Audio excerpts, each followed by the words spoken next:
I want to start this deep dive with a number. And it's a big one.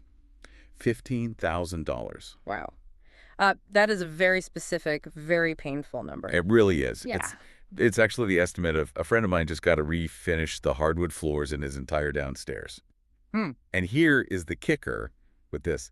He put those floors in like 4 years ago. Oh, no. 4 years? Yeah, 4 years. They shouldn't need refinishing yet.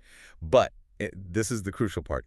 He has 2 golden retrievers. Oh, yeah, the golden tax. It's a real thing. It is real. And we always kind of joke about it, right? We say to each other, oh, pets are so expensive, but we usually mean the vet bills or, I don't know, the high-end kibble they eat. Right, the obvious costs. Exactly. But we rarely talk about the depreciation of the actual asset, the house itself.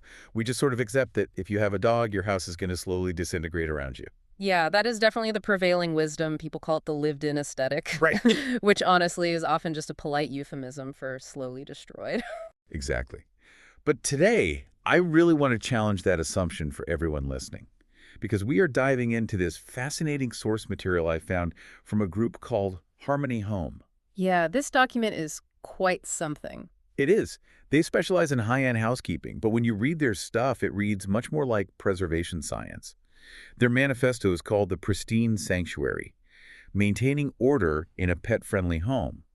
And they argue that the destruction of your home by your pet isn't inevitable at all. No, it's really just physics and chemistry. Right.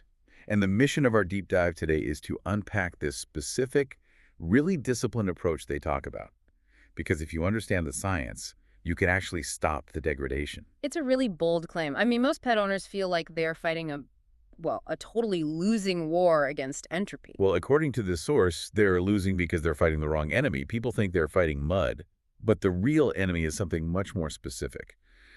But before we get into the hidden mechanics of all that, is this actually possible? What do you mean? Like, can you actually have a refined residence? We're talking velvet, marble, pristine wood, Okay. and also have a shedding, slobbering dog? Or is this philosophy only for people who, keep their dogs outside or in a kennel 20 hours a day? No, not at all. The entire premise here is for active, very loved pets living inside the home. But it does require a massive shift in mindset.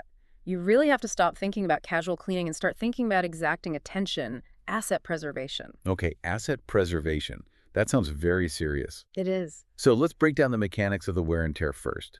Because my friend with the $15,000 floor bill, he swears he cleans. I mean, he vacuums, he mops. Why did his floors get completely destroyed anyway? Because he was likely cleaning for aesthetics, not for the microscopic reality of what was actually happening on those floors.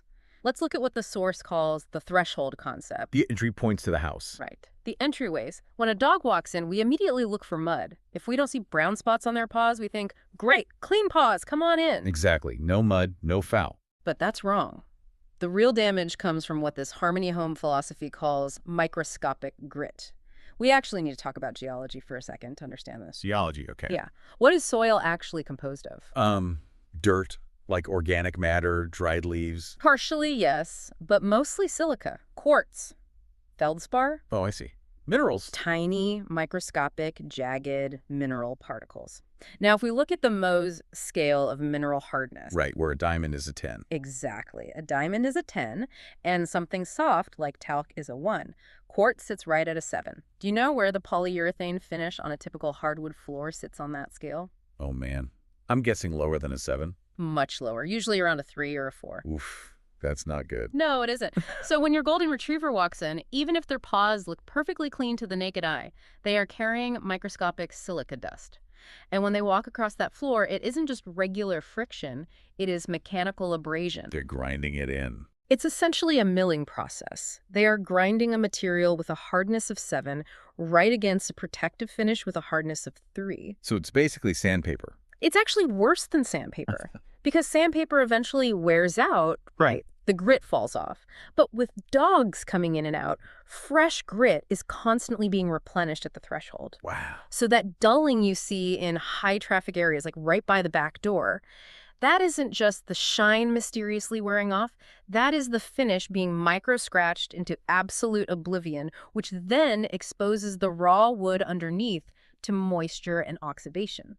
Okay, you shouldn't vacuum and get this up. My friend vacuums all the time. Not your typical vacuuming. Most standard vacuums rely on suction that primarily lifts the light stuff, the pet hair, the dust bunnies, the fluff. Right. But mineral grit is heavy, relatively speaking, and it wedges deeply into the grain or the microtexture of the floor. Unless you are using specific extraction methods or damp dusting techniques that actually lift the particle rather than drag it, you are often just pushing that grit around. Which just accelerates the sanding process. Precisely. You're just dry milling your own floors. That's depressing. Yeah. But it totally explains the massive floor bill. It wasn't the dog's claws doing the damage, it was geology. Exactly. Claws might leave a visible scratch here and there, but grit fundamentally destroys the integrity of the surface. Okay, let's move up from the floor.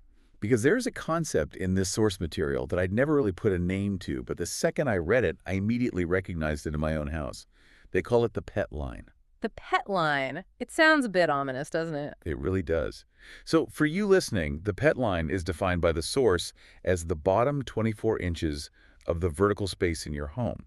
So we're talking baseboards, the lower parts of your walls, the legs of your dining table. It's a strike zone for a dog. Right, the strike zone. And again, the argument Harmony Home makes here is that we completely ignore this zone because we only clean what looks quote-unquote dirty. But the damage happening in the pet line is chemical. Yes, and this is where we get into the vital difference between everyday dirt and biofilm. When a dog rubs against a wall, and they all do it, it's a comfort thing, or sometimes a marking behavior. They aren't just leaving dust, they are depositing lipids. Lipids. Yeah. As in fats. Yes, sebum, skin oils, plus complex proteins from dander and saliva. When you first look at it, it might just look like a very faint gray smudge. Right, like a shadow on the baseboard. But lipids oxidize over time. They undergo a chemical reaction with the oxygen in the room's air, and they harden. The technical term is they polymerize. Polymerize, like they turn into a plastic. In a way, yes. They form a hardened, varnish-like layer over your paint. I mean, have you ever tried to scrub a dark spot on a wall near a dog bed? And no matter how hard you scrub, it's just sticky. Yes. I thought I was just using a cheap cleaner or something. No, your cleaner was fine for dirt. But you were trying to remove a polymerized oil bond that had fully integrated with the latex of the wall paint. Standard latex paint is porous. Oh, I see. So the oil literally soaks in, oxidizes, and becomes part of the wall structure. You can't just clean it off because it actually is the wall now. Wow. So the pet line isn't just a dirty spot you forgot to wipe. It's a literal chemical alteration of the surface. Correct. And that is exactly why this Harmony Home approach talks about exacting attention to that specific zone. You have to remove those oils before they have the chance to oxidize. Which means what, exactly? We're talking about a regular weekly rhythm of degreasing that bottom 2 feet of your home. If you wait until you actually see the gray line forming, you're already too late. The chemical bond is formed. I mean, that seems incredibly demanding. Weekly degreasing of all my baseboards. It does sound demanding, I'll give you that. Until you compare it to the cost and hassle of repainting your entire hallway every 2 years because the baseboards look gross and sticky, it's a shift from reactive repair to proactive maintenance. Yeah, I guess that goes right back to that asset preservation mindset. Okay, well, I'm almost scared to ask about the furniture now. Because if the solid walls are absorbing pet oils, I can only imagine what my soft, porous sofa's doing. The furniture is actually much more complex than the walls. The text specifically refers to soft textiles, so your sofas, your expensive rugs, heavy curtains as the invisible filters. The invisible filters. Think about the basic physics of a standard sofa cushion. It's essentially a giant block of foam wrapped in woven fabric. When you sit heavily on it, what happens? It squishes down, the air comes out. Right. And when you stand back up, It expands again. Air goes back in. exactly. It's a bellows. It acts just like a lung. It actively breathes the air of your living room. Now imagine your dog has been lying on that rug or sleeping on that sofa cushion.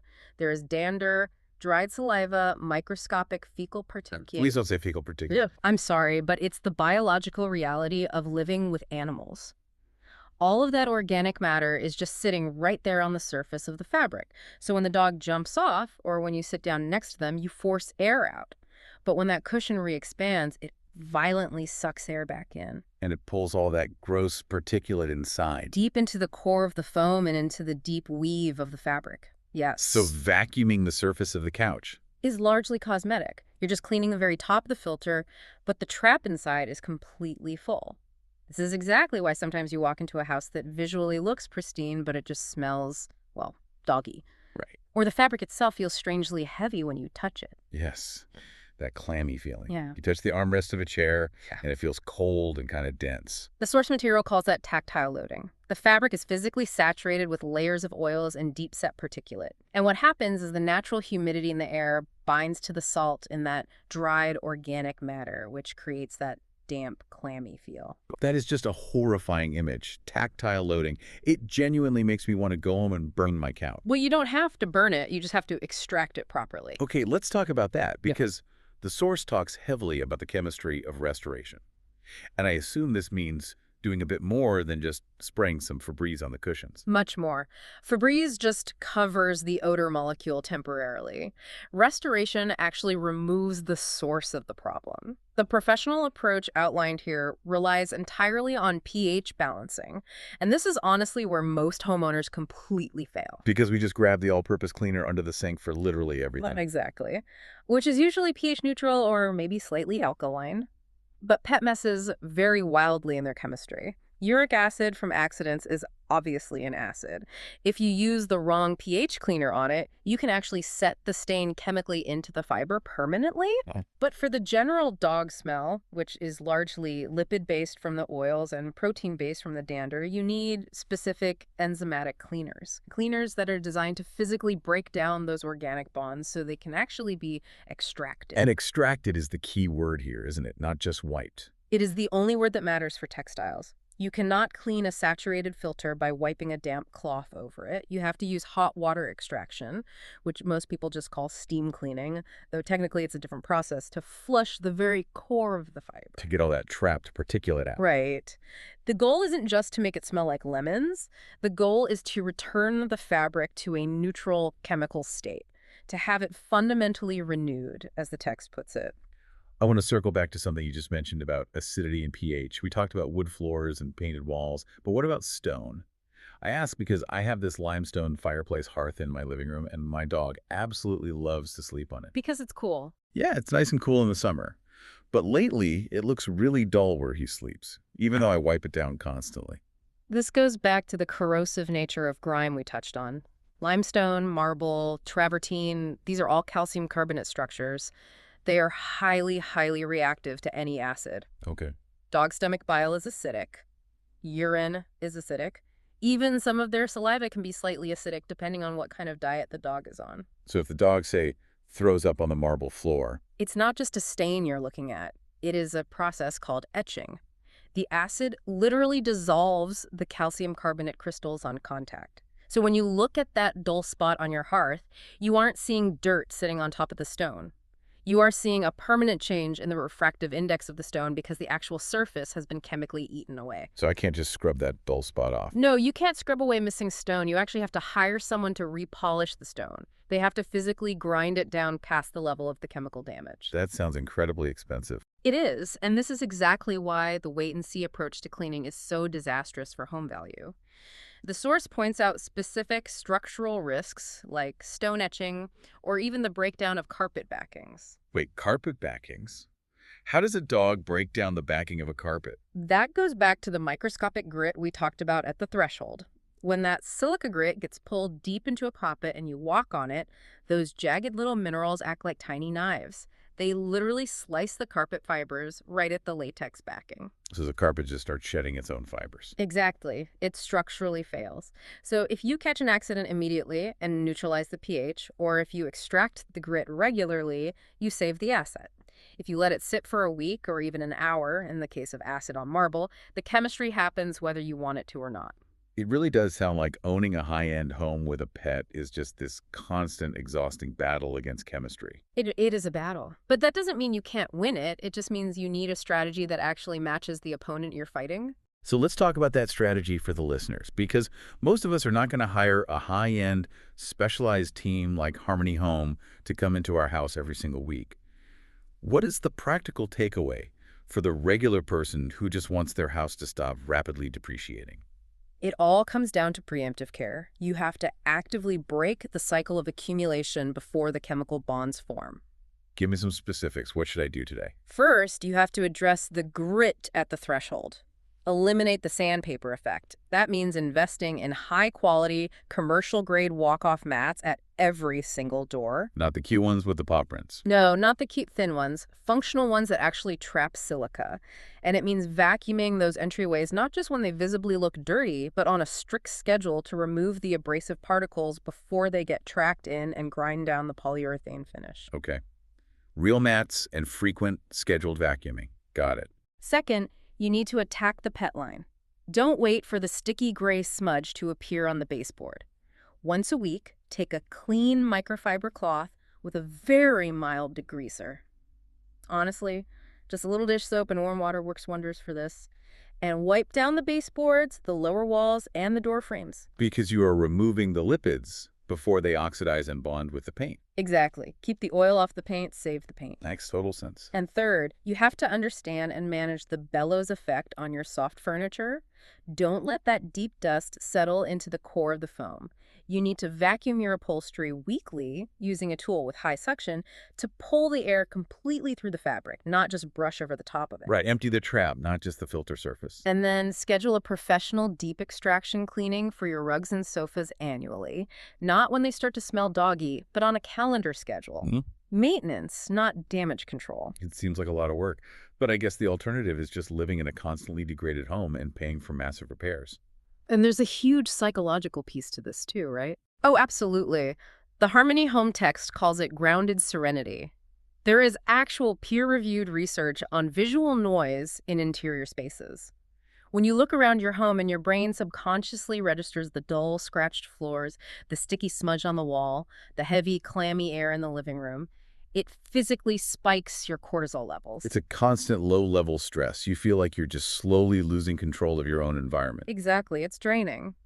But a breathable home one that has been chemically neutralized and physically cleared of all that grit, it simply feels different. It sounds a little woo-woo, I know, but it's really just clean air and proper light reflection. Because the surfaces aren't coated in oxidized oils. Right. When the surfaces are truly clean, light hits them and reflects differently. The air smells neutral. This is why the source advocates for delegating this rigorous upkeep to disciplined hands if you can afford it. Outsourcing the chemistry. Yes. Reclaiming your time and transitioning from chaos to what they call quiet efficiency, you reclaim the true sanctuary aspect of the home. And that's really the balance we started this whole conversation with. We desperately want the playground for our animal companions, but we absolutely need the sanctuary for our own senses. And the ultimate argument of this deep dive is that you can't have both, but only if you respect the actual mechanics of the mess. You simply can't negotiate with chemistry, you have to manage it. I think that's a really powerful place to land. It completely shifts the blame in a productive way. Yeah. It's not that your dog is bad or maliciously dirty. It's just that they are a biological entity existing in a manufactured architectural environment. Biology versus architecture, it's an ancient battle. It is. So here is my final challenge to everyone listening right now. When you get home today, or if you were sitting at home right now, I want you to get down on the floor. Oh boy, they're going to hate this. No, seriously. Get right down to dog eye level. Look closely at that bottom 24 inches. Look at the baseboards against the light from the window. Look at the finish of your wood floor right near the back door versus the pristine wood safely under the living room rug. You might not like what you see. You probably won't. But once you actually see the grit and you see the oxidation on the paint, ask yourself, am I just casually cleaning for looks, or am I actively managing an asset? Because if we start viewing cleaning not as this annoying weekend chore, but as actual asset preservation against the chemistry of corrosion, doesn't that fundamentally change how we value the time or the money we spend on it? It changes the math completely. A little bit of science and a microfiber cloth today is a lot cheaper than new floors tomorrow. Exactly. Because that $15,000 refinishing bill is always looming in the future, and a little bit of preemptive care might just push it back a decade. Thanks for diving deep with us today. We'll see you next time.